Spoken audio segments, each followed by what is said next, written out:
Dentro de los objetivos de las técnicas tenemos primeramente lo que viene siendo la detección de antígenos y anticuerpos. Estos poseen una alta especificidad con la interacción selectiva entre estos dos y esto pues va a reducir lo que viene siendo una detección errónea. Después tenemos lo que es la sensibilidad para detectar concentraciones mínimas de por gramo por mililitro.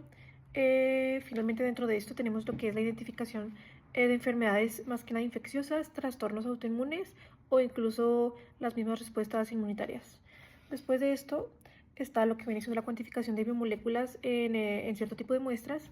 Esto se especifica por la precisión de determinar una cantidad exacta de una molécula en una muestra. Después se puede aplicar en investigaciones para el monitoreo de biomarcadores en cierto tipo de tejidos, incluso en orina, y esto nos va a servir para la detección de enfermedades. Y después de esto tenemos lo que viene siendo la calibración. Esto va a emplear estándares de concentración para poder extrapolar los valores de las muestras que son desconocidas. Y finalmente tenemos lo que vienen siendo los 4 tipos de ELISA, que va dentro de los objetivos. Nos ayudan porque la primera se refiere a lo que es una detección directa, que va a detectar lo que vienen siendo los antígenos inmovilizados, y esto va a emplear más que nada un marcador enzimático, y esto pues reduce los tiempos de experimentación. Después tenemos lo que viene siendo la indirecta. Esta va a usar un anticuerpo primario que no va a estar marcado y también va a usar una enzima que esta nos va a ayudar a amplificar lo que viene siendo la señal. Después de esto tenemos la que es de sándwich. El principio es que utiliza dos anticuerpos que van dirigidos a un solo antígeno. Y finalmente tenemos la que viene siendo la competitiva.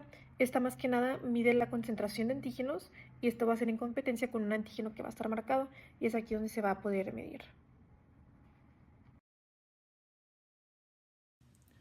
Dentro de los principios básicos. Ok, ahora vamos a ver los principales componentes del equipo para ELISA. Primero tenemos la placa de microtitulación o microplaca. Esta es una placa de 96 pocillos donde se realiza la inmovilización de anticuerpos o antígenos dependiendo el ensayo que se quiera hacer y por lo tanto que ocurren las reacciones inmunológicas.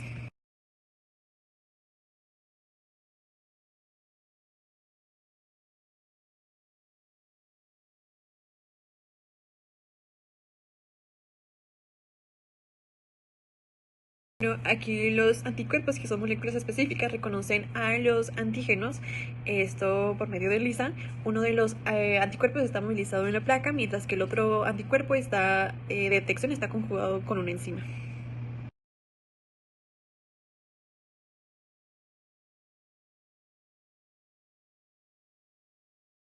Aquí la enzima conjugada es la responsable de transformar el sustrato incoloro en una reacción colorida, la cual puede ser detectada por medio del lector. Luego está el lavado de las microplacas. Un equipo como este limpia automáticamente los pocillos para eliminar reactivos no unidos, asegurando que solo quede los específicos para su detección. Y como ya se mencionó, también existe un lector de microplaca que es un espectrofotómetro que mide la intensidad del color generado por cada pocillo. Esta lectura nos permite cuantificar la cantidad ya sea de antígeno o de anticuerpos presentes en la muestra. Ahora vamos a ver el procedimiento general tomando como ejemplo una ELISA indirecta.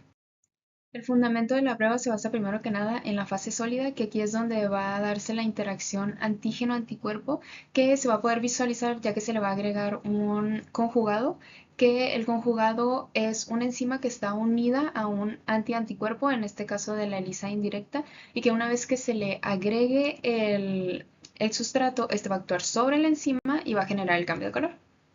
El primer paso del procedimiento es el recubrimiento, que aquí es donde se va a inmovilizar ya sea un antígeno o un anticuerpo, que en el caso de este ejemplo es un antígeno que se va a adherir a la superficie de la microplaca. Esta unión se puede dar por absorción pasiva, donde están implicadas interacciones hidrofóbicas, iónicas y fuerzas de Van der Waals. Entre cada uno de los siguientes pasos se realizan lavados con buffer. Luego se realiza el bloqueo, que consiste en cubrir todos los espacios libres de la superficie de la placa.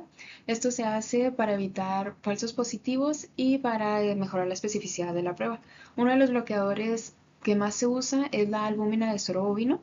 Esta se usa en concentraciones de 1 a 3%. y lo que va a hacer es que va a ocupar los espacios insaturados y va a evitar que en los próximos pasos se unan de forma inespecífica anticuerpos u otras proteínas y esta interacción es hidrofóbica.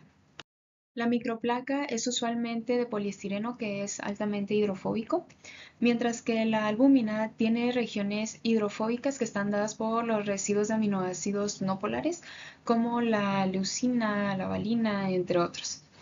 Entonces, cuando se le agrega la albúmina, estas regiones se van a pegar, por así decirlo, a la superficie de la placa por interacciones hidrofóbicas. Como se puede observar en el dibujo, estas regiones hidrofóbicas están de color rojo y son las que están en contacto con la superficie del pocillo. Después ocurre la reacción antígeno-anticuerpo, que ocurre cuando un anticuerpo específico se une a un antígeno previamente inmovilizado en la placa. Esta interacción es altamente específica y se da por interacciones débiles como los puentes de hidrógeno o las interacciones hidrofóbicas.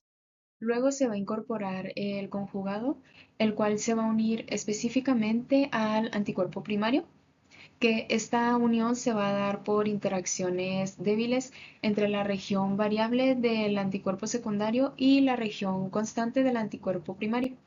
A pesar de que estas interacciones entre los anticuerpos son no covalentes, la interacción que hay entre la enzima y el anticuerpo secundario sí lo es. Después ocurre la detección, que aquí es cuando se le va a agregar un sustrato para que éste reaccione con la enzima del conjugado y pueda generar el cambio de color. De las enzimas que más se utilizan está la peroxidasa de rábano, que genera un cambio de color azul cuando su sustrato es el peróxido de hidrógeno. También está la fosfatasa alcalina, que genera un cambio de color amarillo cuando su sustrato es la paranitrofenilfosfato. Por último está la medición de la señal. En un análisis cualitativo, lo que se hace es ver el cambio de color. Sin embargo, cuando el color es más intenso, quiere decir que hay mayor concentración. En un análisis cuantitativo, lo que se hace es que se mide la absorbancia generalmente a unos 450 nanómetros. Después, esa absorbancia se va a comparar con una curva estándar para así obtener la concentración del analito. Independientemente del tipo de lisa que se quiera realizar, en su procedimiento siempre va a tener el recubrimiento, el bloqueo, la detección y la medición de la señal.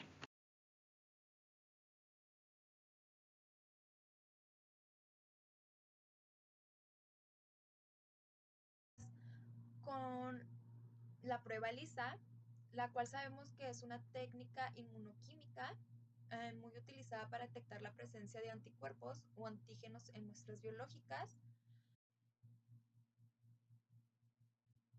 Entonces sabemos que existen varios tipos de técnicas ELISA y cada una tiene diferentes variaciones según el objetivo del ensayo.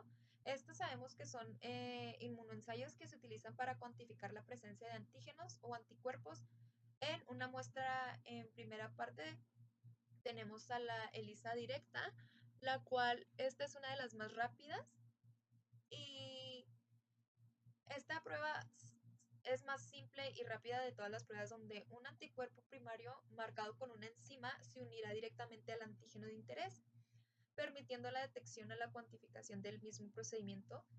Y así rapidito en una explicación sería: el antígeno se inmoviliza sobre una placa y se añade el anticuerpo primario, marcado con una enzima que genera el mismo anticuerpo de nuestro interés. Se añade el sustrato que, al reaccionar con la enzima, proporciona una señal visible que, que permitirá la detección de la cuantificación del antígeno. Y posteriormente les explico la lista indirecta, la cual en esta se utilizan dos anticuerpos, el primario y el otro es secundario. En el último, no, el secundario es el último, el que irá conjugado a una enzima. Por ejemplo, el antígeno se inmoviliza sobre una placa, igual que la placa directa, y se añade un anticuerpo primario sin marcar que se unirá al antígeno, y posterior a esto se añade un anticuerpo secundario marcado con una enzima que igualmente se unirá al antígeno, al antígeno primario y se añade el sustrato, que al reaccionar con la enzima, pues proporciona, al reaccionar con la enzima, esta proporciona una señal visible que permitirá la detección de la cuantificación del antígeno de nuestro interés. Pero antes sin mencionarles también que esto ocurre por las interacciones hidrofóbicas y electrostáticas. También para mencionar que esto ocurre por interacciones, gracias a las interacciones no covalentes como puentes de hidrógeno, y bien les mencionaba como puentes, interacciones electrostáticas y interacciones hidrofóbicas. Esto para el reconocimiento molecular del antígeno y el anticuerpo.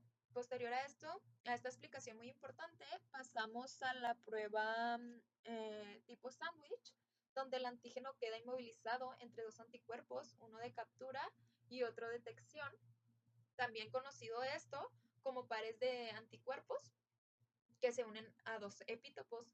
Estos son distintos de un mismo antígeno por por último, y uno de los más importantes, como los demás, está la ELISA competitiva, es una variante más compleja de las técnicas ELISA. Esto también se conoce como ELISA de inhibición debido al uso de antígeno de referencia que competirá con el antígeno de la muestra por unirse a los anticuerpos primarios. Este principalmente se utilizará para cuantificar antígenos presentes en muy bajas cantidades y este es útil para detectar antígenos pequeños o poco inmunogénicos. Bueno, ¿qué pasa con las variaciones de la ELISA? No cambian al principio básico, por ejemplo, el antígeno más los anticuerpos, más las enzimas o más el sustrato, pero modifican los componentes y reacciones bioquímicas para adaptarse a distintos objetivos o mejorar la sensibilidad o especificidad. ¿Qué pasa con la sensibilidad? Esta es la capacidad de una prueba para detectar correctamente a los verdaderos positivos. Es decir, cuando bien detecta la presencia de un anticuerpo o antígenos cuando realmente está presente y cuando es alta en la sensibilidad, este se minimiza y se minimizan los falsos negativos. Por primera parte tenemos a la ELISA cuantitativa. Esta bioquímicamente es una variación que implica la reacción enzimática que genera una señal proporcional a la concentración de cualquier analito. ¿Qué es un analito? Un antígeno o un anticuerpo, por así decirlo.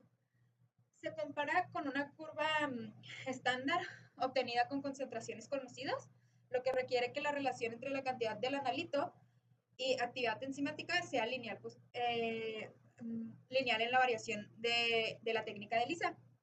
En la técnica cualitativa, esta prueba solo indica si el analito está presente o ausente, pero no da una cantidad numérica solo pues en el resultado positivo o negativo. Posteriormente tenemos a la ELISA de alta sensibilidad.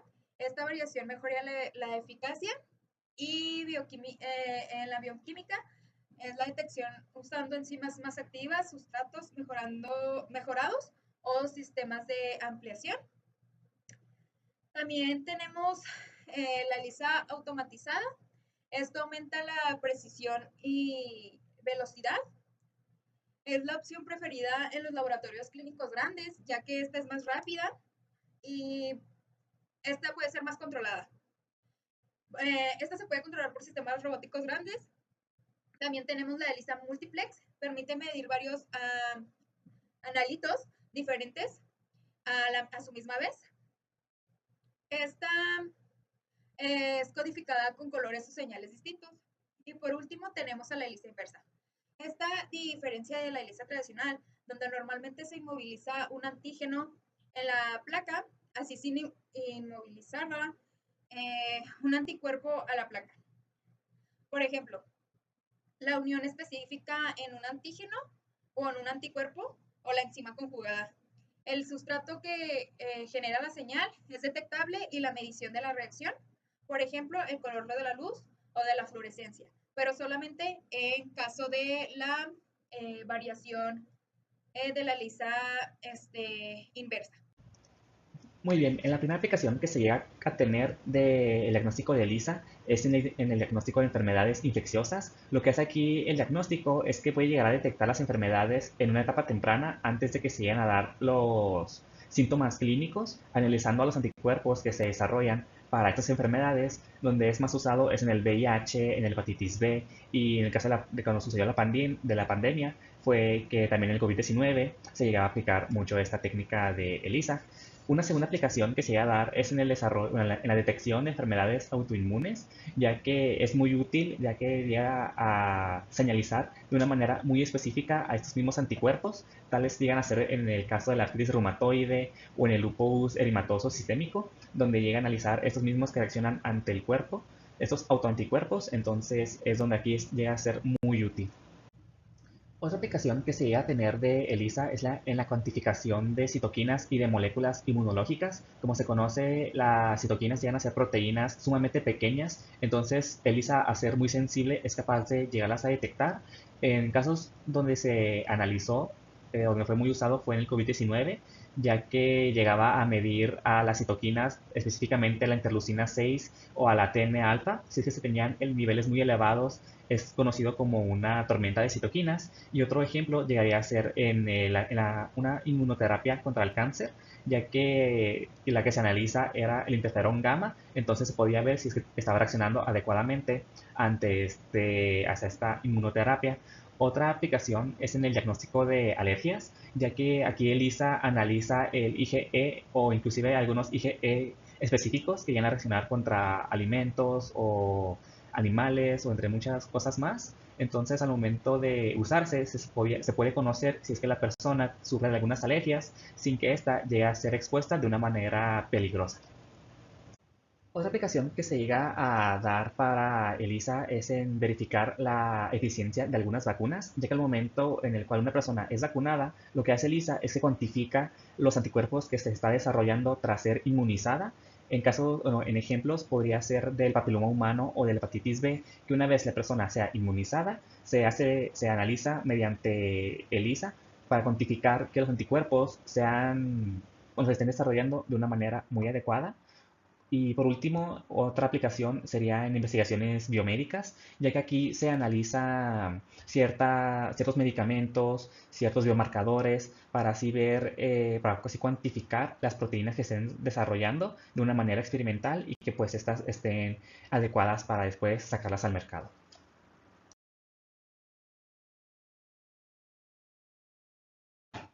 Las ventajas que tiene este diagnóstico es que tiene una gran alta sensibilidad, como mencioné anteriormente, es que puede llegar a medir proteínas sumamente pequeñas a diferencia de otros diagnósticos. Con una alta especificidad es que puede llegar a diferenciar moléculas que compartan muchas similitudes, entonces al momento de analizarlas, esta las puede llegar a diferenciar. Con cuantitativo y cualitativo es de que nos menciona si el resultado es positivo o negativo, pero con lo cuantitativo es de que esta es medida debido a la absorbancia que tiene el analito, así pudiéndolas llegar a medir. Una fácil automatización es de que puede ir a trabajar o puede ser empleada en lugares que manejen una gran cantidad de muestras, donde se puede ahorrar un montón de tiempo y de recursos. Con su versatilidad es de que, pues, como mencioné anteriormente, puede ser utilizada en grandes cantidades de muestras, ahorrando pues tiempo, que no requiere un equipo costoso, siendo muy económico. Entonces se puede utilizar con una lavadora, con una microplaca, unos lectores de absorbancia, siendo todo muy económico sin llegar a ser una gran inversión. Con resultados reproducibles es de que, pues debido a que es manejada por protocolos ya estandarizados, ciertos laboratorios pueden llegar a comparar sus resultados. Así pues, dado que ya está con un protocolo, todo se puede comparar debido a esto. En el apartado de desventajas es de que se puede llegar a tener un falso positivo o un falso negativo. En el caso de que si es un falso positivo, es de que las moléculas llegan a ser tan similares que no las puede llegar a diferenciar a pesar de que es muy específica. En el caso de un falso negativo es que las moléculas sean muy pequeñas a pesar de que sea muy sensible, que estas pueden llegar a pasar por debajo de un límite de detección, así ocasionando un falso negativo. En el caso de que se requiere precisión y técnica, es debido a que como llega a tener muchos pasos, si es que en uno de estos se llega a equivocar el investigador, ya todo el diagnóstico llega a ser erróneo. Después se tiene que, depende de la calidad de los anticuerpos, entonces si estos están degradados o no tienen una gran especificidad, ya esto pierde su validez o su diagnóstico cuantitativo. Después se tiene que es por interferir de matriz, dado que si el suero o el plasma interfiere, ya se puede alterar la señal que se puede llegar a recibir. Con un tiempo de detección, perdón, de ejecución moderado, es de que si se requiere el diagnóstico en 30 minutos o en poco tiempo, este no puede llegar a darse, ya que los resultados llegan a dar entre 2 a 5 horas.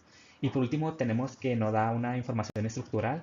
Entonces, si es que se quiere conocer la estructura de los anticuerpos o de qué está hecho, pues en sí no se puede, ya que solamente nos llega a decir cuántos hay, pero en sí no nos da su estructura.